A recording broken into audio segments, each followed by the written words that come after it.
nervous because I'm here now. Hey guys, welcome into another episode of 410 Sports Talk. James Haskell, Glenn Martin. The Ravens are in the playoffs, as you guys know, unless you live under a rock. But now our first round matchup has been solidified. So we're going to go through some potential scenarios, who we're most concerned about playing, and our preferred path by which the Ravens make it down to Tampa Bay Raymond James Stadium, where they claimed their first Super Bowl as a franchise. Right. So let's get right into it. As all of you know, we will be playing the ever so familiar Tennessee Titans in the first round. Glenn, thoughts? Initial thoughts, at least? Well, it's funny because it was kind of expected, and then there was a moment where it wasn't when the Texans were making their move. I mean, Deshaun Watson was phenomenal, and yet somehow again the Ravens fans found themselves in the position where the team they needed to lose somehow won, despite the fact there was only 18 daggone seconds left, just like the Miami and Raiders game. They somehow leave A.J. Brown one-on-one on the outside. But anyway, look. The only reason I really was rooting against or for the Titans to lose is because I figured, that would give the Ravens a better shot at hopefully getting a home playoff game at some point in this. But it doesn't look like it's to be. They do have to go on the road to play the Titans. I tell you one thing, Derrick Henry, this isn't a preview show. We will have a couple of those coming up for you. But, man, he looked good. 250. 250 yards, 34 carries. I mean, that is cool. That is old school football for sure. Yeah. But the other thing I'll say, and like you said, Glenn, not a preview show here, but we want to break down the scenarios in the playoffs. But the other thing I will say is that the Titans would have been better off losing. Sorry, Tennessee fans. Light me up in the comment section, but bring it on. I can't wait to fly out to Tennessee because I'm getting on the plane. I'm strapping up, putting the helmet on. We're going to town. Let's do this. Anyway, so let's walk through. Obviously, round one would be the Titans, right? Yep. But we're fans here, and we're in the media, if you will. Mm-hmm. So let's look ahead. Now, all of you players that watch the show, stop watching now because we don't want you looking ahead. But for all of you fans, let's look ahead here. So say we beat the Titans. What are the two possible, I guess there's more than two, but what are the possible outcomes, the possible opponents that we could be looking at? Yeah, so if everything goes as expected, meaning the higher seed or the lower seed beats the higher seed, then we would, if we are able to get past Tennessee, be going to Kansas City to take on the Chiefs in the next round in Arrowhead Stadium. However, if the Browns, say, beat the Steelers in the wild card round, then the Browns will be going to Kansas City to take on the Chiefs since they are the lower seed. They're the 6 seed and we are the 5. And we, in turn, will be going to Buffalo to take on the Bills if they beat the Colts. Now, if the Colts beat Buffalo and the Browns win, then the Colts go to Kansas City. The Browns go, let's see, I guess we would take on the Browns at that point, correct? Yes, it would be us and the Browns. So there's still a lot of different scenarios. There's still multiple different teams. They could end up playing any one of these teams. But I think if I had to, have my preferred, I would like to avoid Kansas City until they absolutely had to. I think that would be the preferred route for most people, but I'll let you decide on your own. But it looks like they could play any of those three other teams depending on how it all shakes out. Yeah. So just like you were mentioning, we'll say, in round one, obviously our matchup is with the Titans. And then the other matchup strictly on the AFC side, of course, is then Steelers, Browns, and then Colts, Bills. So we'll assume that the Colts get knocked out by the Bills, and we'll even say this is a stretch. We'll say that the Steelers, because like you said, they are the lower seed, knock out the Browns because they're the 3 seed, knock out the 6 seed. So we would be the only quote unquote upset, at least seeding wise. So if that is the case, then the second round we are going right to Arrowhead. Then right? Yeah.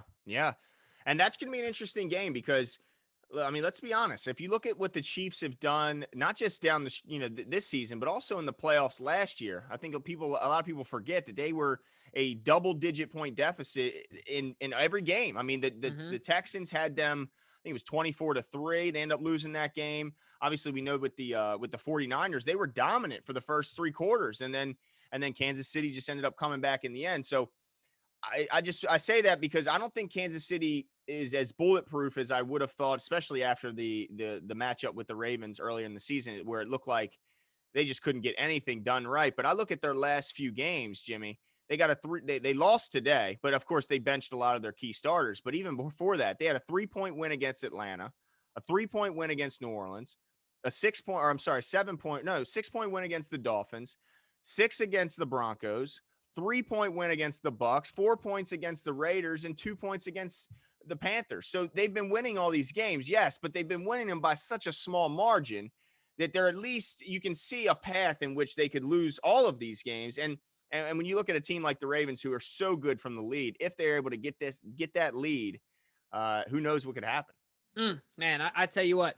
And that's kind of an interesting segue into our next section where we're going to talk about who are the most nervous about playing. But before we do, I just want to flip the script and do something interesting here because you kind of mentioned it, but I want to lay it out one more time. So what we did in our last scenario is we talked about if the Ravens were the only quote unquote upset seeding wise, right? Mm-hmm. So let's flip it. We'll say the Ravens we maintain that the Ravens are the only upset seeding wise. And I know you kind of went over this, but I kind of want to run through this again here. So if every other game is an upset, the Browns win and the Colts win, then like you said, the Colts would go to Kansas City.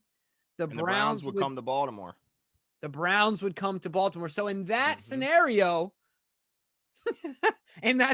we could field a home playoff game. Not only that, but if the Colts pull off the real shocker and then go into Arrowhead and beat them, then we have a home AFC championship game as well as the divisional. So you're telling me there's a chance? There's a chance. While it's very slim, I would be shocked to see Phillip Rivers beat the Bills, really. But then to beat the Chiefs on top of that would be stunning. And at that point, I'd be kind of nervous to play the Colts because they must have some sort of fire underneath them at that point. They got the Angels in the outfield guiding balls to the receivers. And look, we know this is Phillip Rivers' swan song, most likely, right? Like some people have said there's some things about next year, but I seriously doubt it.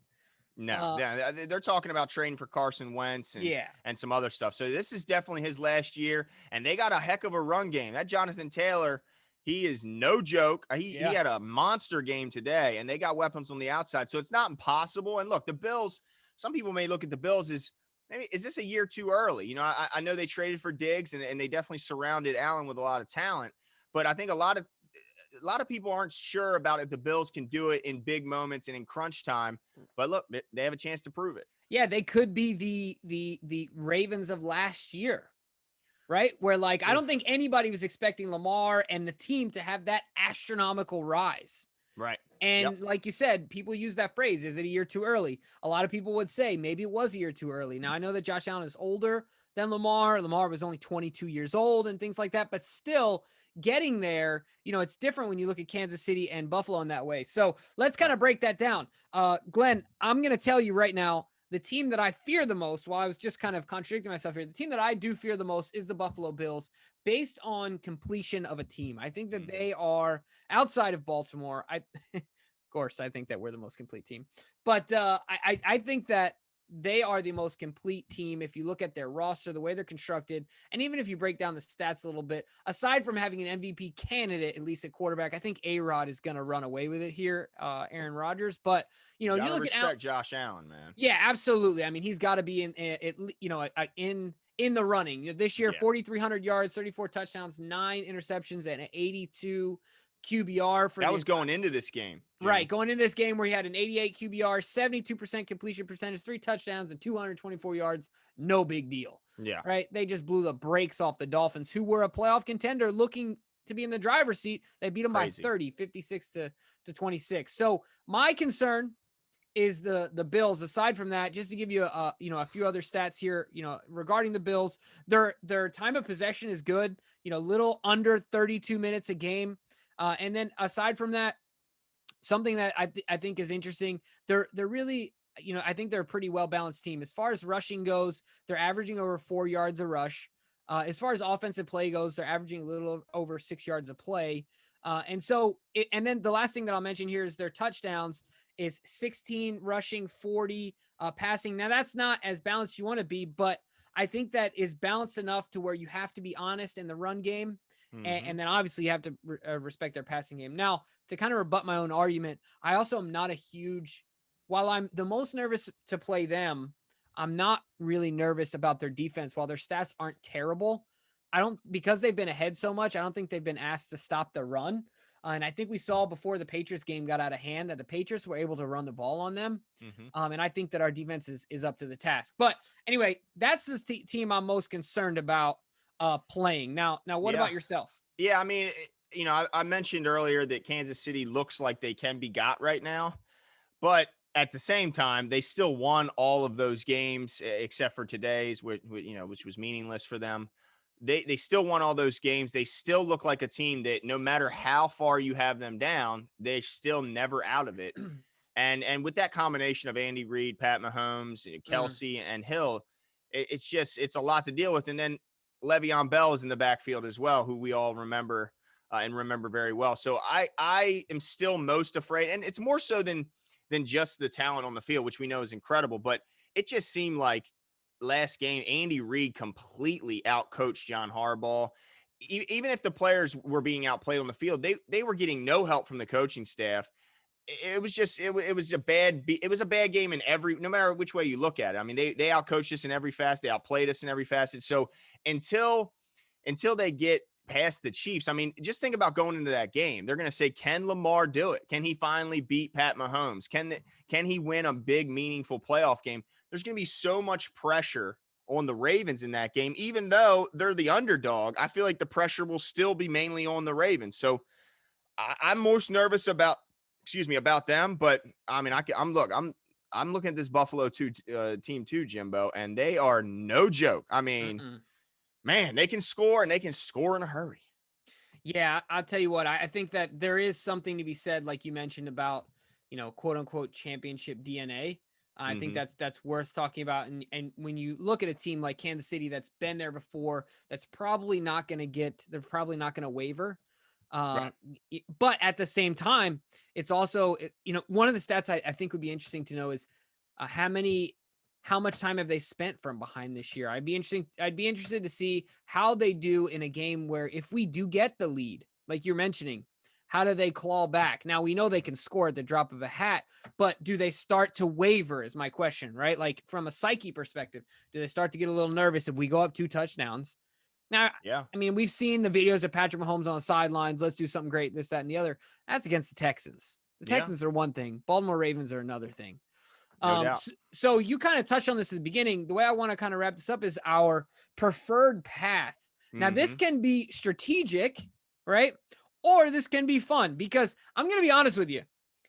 I'm happy the Titans won. You're going to be a little arrogant here, aren't you? Oh, I want it all. I cannot wait. You know how you scold your dog and it walks away with its tail between its legs? That's going to be Vrabel after this game. I cannot wait to play the Titans in Tennessee. I want us on their logo before the game.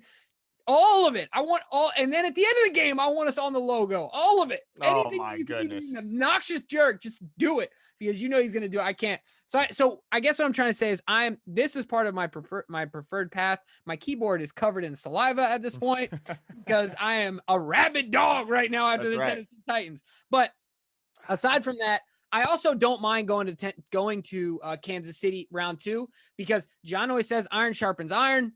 Look, I want to beat the best. I don't mind taking them when they're a week. They're at this point kind of 2 weeks removed, because they're going to be practicing, no pads. They're going to have a wide receiver running around for Lamar Jackson. And then they're going to forget, crap, our average offensive lineman is 6'5", 330 pounds. And they're going to get popped in the face. That's a wake-up call off of a 2-week vacation. Look, while I hope you're right, look, we have to remember recent history has not said that what you're saying is going to come true. So we have to go into that game, I mean, fully focused with the chin strap, buckled tightly, because these guys are going to come into this game confident. If I'm a Tennessee Titans player, I got to think, wow, this is a pretty good first round matchup. We've shown we can beat them here, there, anywhere. I mean, it's like Dr. Seuss around here. I would feel pretty good, but I mean, both games were in Baltimore, though. This is the first time we're playing them there. Oh, so you think that's an advantage in our favor? Well, look, let's go out to Tennessee. See what happens. Put the hurt on them. I just think it's also very hard to beat a team unless there's health involved 2 times in a season. It's just difficult. We see it in divisional matchups. Even when a divisional matchup is not playing well, it's just hard to beat any team 2 years in a season, or 2 games in one season. So I think that bodes in our favor as well. I also think that people can say this about us, but I think it is less pertinent to us than them. I think they're a little bit of a one-trick pony. Maybe, but when I look at Ryan Tannehill's numbers, they look pretty darn good. I mean, the guy's been on fire this year, but he does have the benefit of that great run game and play action. But look, 32 touchdowns and 7 picks going into today's game, which hasn't updated yet. But here's last thing I'll end it on. I agree with you in the sense that there's no better satisfaction than if they are able to beat Tennessee and beat Kansas City, and then maybe, the Bills or the Steelers the third game, and then to go on to win it. It reminds me of the last time they won the Super Bowl. They had to beat the Colts. While without Peyton Manning at that point, the Colts had knocked us out quite a few times in the past, and they had left Baltimore. So they knocked that off. Then they go in and they beat Peyton Manning in Denver after this guy lit us up earlier in the season for 7 touchdowns or something. I mean, this guy has been on fire. We go in there and beat him. Then they go in and they beat Tom Brady after the debacle from the previous year with Lee Evans and the Billy Cundiff. I mean, they checked all the boxes on the way to that Super Bowl. So why not do it again this year and answer all questions, leave no doubt, beat everyone who they said you could, and just leave carnage behind you as you go on to the Super Bowl and win it all. I think it would be the sweetest way. Wouldn't be the easiest way. Maybe wouldn't be my most preferred, because I might try and hope that there's a way we can get a home playoff game, maybe AFC Championship in Baltimore. But it would be no doubt the most satisfying way to win it all, to go through all the top competitors. Yeah, absolutely. So let us know what you guys think. What are your thoughts and preferred path? Who are you the most nervous about facing? Let us know all your thoughts on the playoffs. And as Glenn mentioned and myself, we're going to be having an awesome lineup of shows and guests throughout this week. So make sure to hit the subscribe button. Make sure to check out our Patreon if you want to interact more with the show and get our daily posts. And we'll talk to you guys soon. See you.